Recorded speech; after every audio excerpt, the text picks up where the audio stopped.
ঈশ্বৰৰ প্ৰশংসা হওক। মই মেঘালী বৰা ডিব্ৰুগড়ৰ পৰা আহিছোঁ। মোৰ ভাগ্য আছিল, মই ইয়ালৈ পোনপ্ৰথমবাৰৰ বাবে আহিছিলোঁ আপোনাৰ 2015 চনত। মোৰ ডাঙৰ পুত্ৰ সেই সময়ত ক্লাছ 9ত আছিলে। তেওঁ অকণমান বিপথ হৈ গৈছিলে, পঢ়া শুনাত মন নাছিলে আৰু বহুত মই ইয়াত আহি লঘোণ ব্ৰত দিছিলোঁ, প্ৰাৰ্থনা কৰিছিলোঁ তেওঁৰ কাৰণে। ঘৰতো মই তেওঁৰ কাৰণে ৰাতিয়ে দিনে প্ৰাৰ্থনা কৰিছিলোঁ আৰু বহুত কিছু মোৰ সমস্যা আছিল। আৰু এতিয়া মোৰ সেই ডাঙৰ পুত্ৰ হাই ছেকেণ্ডেৰী পাছ কৰিলে, মেট্ৰিকো তেওঁ ভালকৈ পাছ কৰিলে। হাই ছেকেণ্ডেৰী কৰি তেওঁ এতিয়া হোটেল মেনেজমেণ্ট কৰি তেওঁ এতিয়া ব্যৱসায় কৰে।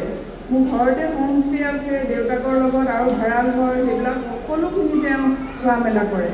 Praise the lord. আৰু মোৰ এটা সাক্ষ্য আছে, মোৰ বিষত মই আজি 12 বছৰমান হ'ল, অকল মোৰ গোটেই শৰীৰটোৰ বিষতে মই ভুগি আছিলোঁ। তেতিয়া মই 15 চনৰ পৰাতো ইয়াত আহি প্ৰাৰ্থনা কৰিয়ে আছোঁ।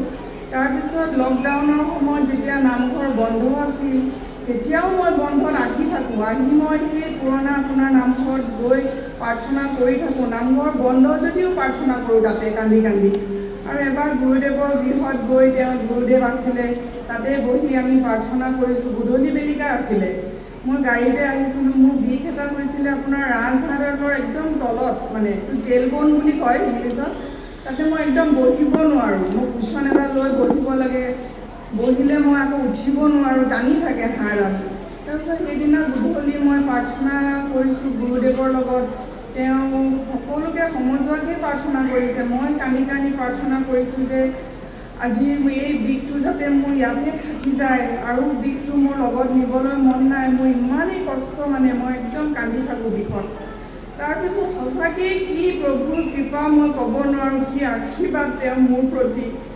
মই ঘৰলৈ গৈ গাড়ীৰ পৰা নামিলোঁ যেতিয়া, সেইদিনাখনৰ পৰাই মোৰ আজি বিষটো নাই। আজিলৈকে মোৰ 2026 মোৰ আজিলৈকে বিষটো নাই। সম্পূৰ্ণ মই সুস্থ, বিষটো মোৰ নাইকিয়া। এতিয়া মই কুশ্যন চুশ্যন একো ল'ব নালাগে। আৰু এটা মোৰ সাক্ষ্য আছে, মোৰ ভাইটি ঢুকালে 2023 আৰু হঠাতে তেওঁ ঢুকালত মাৰ অকণমান অসুবিধা। 3 বছৰ দিন হৈ গ'ল, পেঞ্চনৰ কোনো খবৰ খাতি নাই। মই পেঞ্চনৰ কাৰণে লাগি আছিলোঁ আৰু এতিয়া ইতিমধ্যে পেঞ্চনটো হৈছে। আৰু সেইটো কাৰণে মই গুৰুদেৱক তেওঁ কিবা এটা এই পেঞ্চনৰ পৰা আগবঢ়াইছোঁ। Praise the lord. Praise the Lord.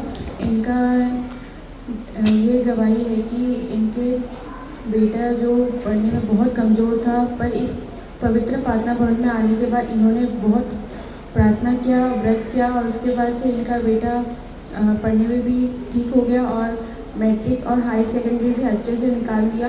और उसके बाद इनका जो रीढ़ का हड्डी के नीचे जो दर्द चल रहा था और बहुत घर में भी समस्या चल रहा था, वो भी ठीक हो गया। धन्यवाद। Praise the Lord.